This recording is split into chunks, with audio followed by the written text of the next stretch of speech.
तो ये कहानी है रानो चिड़िया की।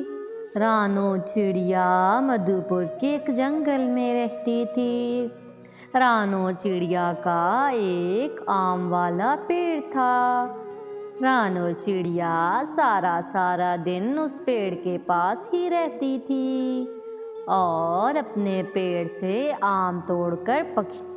रानो के पेड़ के आम बहुत मीठे होते थे, जिसकी वजह से सभी पक्षी शौक से खरीदते थे। अरे अरे रानो, हमने बहुत आम खाए हैं, लेकिन तुम्हारे आम बहुत मीठे और रसीले होते हैं।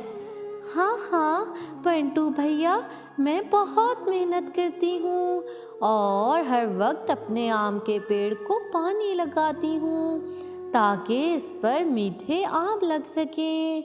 हाँ हाँ रानो, वो तो इन आमों के जायके से ही पता चलता है। लाओ, मुझे एक टोकरी आम दे दो, मैं अपने बच्चों को भी जाकर खिलाऊंगा। बंटू भैया, मैं अभी दे देती हूँ। भाभी को और बच्चों को मेरा प्यार दीजिएगा।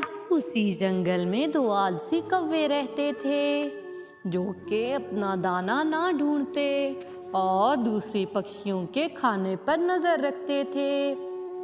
अरे अरे कालू जी, मेरा तो मीठे आम खाने का दिल कर रहा है। अरे अरे गौरी, इस वक्त मैं तुम्हें मीठे आम कहाँ से ला कर दूँ, और मेरे पास तो इतने पैसे भी नहीं हैं। अरे अरे कालू जी, हमें चिंता करने की क्या ज़रूरत है। चलिए उस चिड़िया से ही जाकर ले आते हैं, वैसे भी वो किसी को इनकार नहीं करती। यूं ही कालू और गौरी रानो चिड़िया के पास आ जाते हैं। अरे अरे रानो, तुम क्या कर रही हो? अरे कालू भैया, मैं तो आम बेच रही हूँ। अरे अरे रानो चिड़िया, मेरा मीठे आम खाने का बहुत मन कर रहा है, लेकिन मेरे पास पैसे नहीं हैं। ऐसा करो, मुझे भी एक आम दे दो।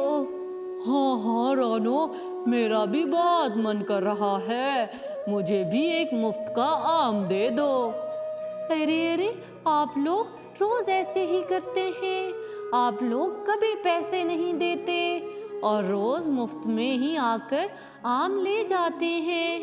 ये लीजिए, लेकिन आइंदा मैं आपको आम नहीं दूंगी। यूं ही वो दोनों आम लाकर जंगल में बैठकर खाने लगते हैं। अरे अरे देखो तो जरा, इस चिड़िया की कितनी लंबी जबान हो गई है। हमें कह रही थी कि आइंदा हमें वो आम नहीं देगी। हाँ हाँ, मुझे तो लगता है हम अब चिड़िया को ज़्यादा बेवकूफ़ नहीं बना सकेंगे। यूं ही कालू और गौरी मज़े से आम खाते हैं। दूसरी तरफ शाम हो गई थी।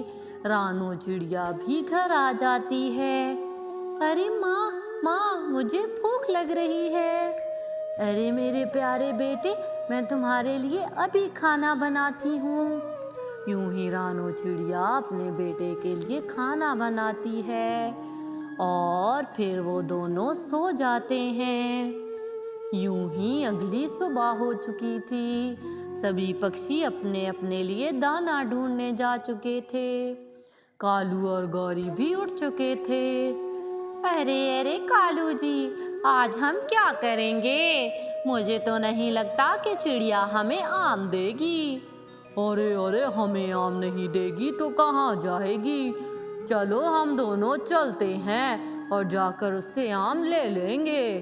यूं ही वो दोनों चिड़िया की तरफ चले जाते हैं, लेकिन चिड़िया तो आज उन्हें इनकार कर देती है। अरे अरे कालू भैया, मैं कितनी मेहनत करती हूँ, कितना ज़्यादा पानी लगाती हूँ, सारा सारा दिन धूप में खड़ी रहती हूँ, फिर जाकर मेरे आम बिकते हैं। आप लोग रोज़ ही मुफ्त में लेने आ जाते हैं। मैं आइंदा से आपको नहीं दूंगी। यूं ही रानो चिड़िया तो उन्हें आम देने से इनकार कर देती है। यूं ही कालू और गौरी जंगल में बैठे थे अरे अरे गौरी, अब हम क्या करेंगे? अब तो हमें चिड़िया मीठे और रसीले आम नहीं देगी। अरे अरे, इस चिड़िया को तो अब सबक सिखाना पड़ेगा। आप फिक्र मत करो, वो रोज शाम को जल्दी घर चली जाती है। उसके घर जाते ही हम लोग आम चोरी कर लेंगे। यूं ही चिड़िया शाम होते ही घर चली जाती है और कालू और गौरी जाकर आम तोड़ने लगते हैं। यूं ही वो आम तोड़कर टोकरी भर लेते हैं और घर ले जाते हैं।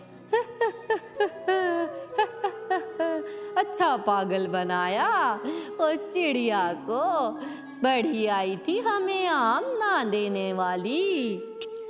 यूं ही रानू चिड़िया सुबह होते ही जब अपने पेड़ के पास आती है तो देखती है कि वहाँ पर तो आम थोड़े थे।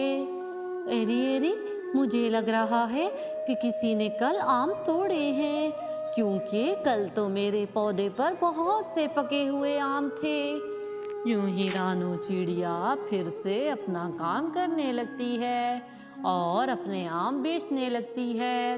अब तो रोज जब रानू चिड़िया घर जाती तो कालू और गौरी उधर आकर उसके सारे आम तोड़ लिया करते थे। यूं ही समय गुजरता जाता है कि एक दिन रानू को खबर मिलती है कि गांव में उसकी माँ की तबीयत बहुत ख़राब है और डॉक्टर ने ऑपरेशन का कहा है। यूं ही रानू चिड़िया के पास पैसे नहीं थे। रानू चिड़िया बहुत परेशान थी। यूं ही रानू चिड़िया अपने पौधे के पास जाती है कि वहाँ पर एक चील आ जाती है। अरे अरे रानू, मैंने सभी पक्षियों से तुम्हारे नामों की बहुत तारीफ सुनी है कि तुम्हारे आम बहुत मीठे और रसीले होते हैं। मुझे ये पूरा दरख्त खरीदना है, क्या तुम मुझे दे दोगी? अरे अरे चील दी, वैसे तो मैं ये आम आपको ना देती, लेकिन मुझे भी अपनी माँ के इलाज के लिए पैसों की ज़रूरत है। आप ऐसा कीजिए, ये पूरा दरख्त खरीद लीजिए। अगली बार जब फल लगेंगे तब मैं वापस ले लूँगी। यूं ही चील रानू को पैसे दे देती है और रानू उसके बदले में वो आम का पेड़ उसे दे देती है और चील वो आम बेचने लगती है। अरे अरे, मैं अगर घर चली गई तो पीछे से कोई आकर मेरे आम तोड़ गया तो? नहीं नहीं, मैं तो उस दरख्त के नीचे ही बैठी रहूंगी और अपने आमों की निगरानी करूंगी। वैसे भी मेरे बच्चों के पास तो उनका बाप है। यूं ही कालू और गौरी को इस बात का पता नहीं था। वो जैसे ही रानू चिड़िया को जाते हुए देखते हैं तो दोनों के दोनों आम तोड़ने आ जाते हैं। जैसे ही वो उस दरख्त के पास आते हैं और आम तोड़ते हैं, ऊपर से चील आ जाती है। अरे अरे दुष्ट कौमों, तुम कौन होते हो मेरे पेड़ से आम तोड़ने वाले? तुम लोगों की हिम्मत कैसे हुई मेरे आमों की चोरी करने की? अरे अरे अरे, ये तो चिड़िया का पेड़ है। यूं ही चील उन्हें पीटने लगती है और उन्हें पीट पीट कर बुरी तरह जख्मी कर देती है। अरे माँ मर गई मैं, अरे माँ मर गई, मुझे तो मार डाला इस चील ने। यूं ही रानू और कालू को तो बहुत जख्म लग गए थे। यूं उन दोनों को उनके किए की सज़ा मिल जाती है। तो प्यारे व्यूवर्स, अगर आपको मेरी ये वीडियो पसंद आई हो तो प्लीज़ मेरे चैनल को सब्सक्राइब कर दें और इस वीडियो को लाइक करना ना भूलिएगा।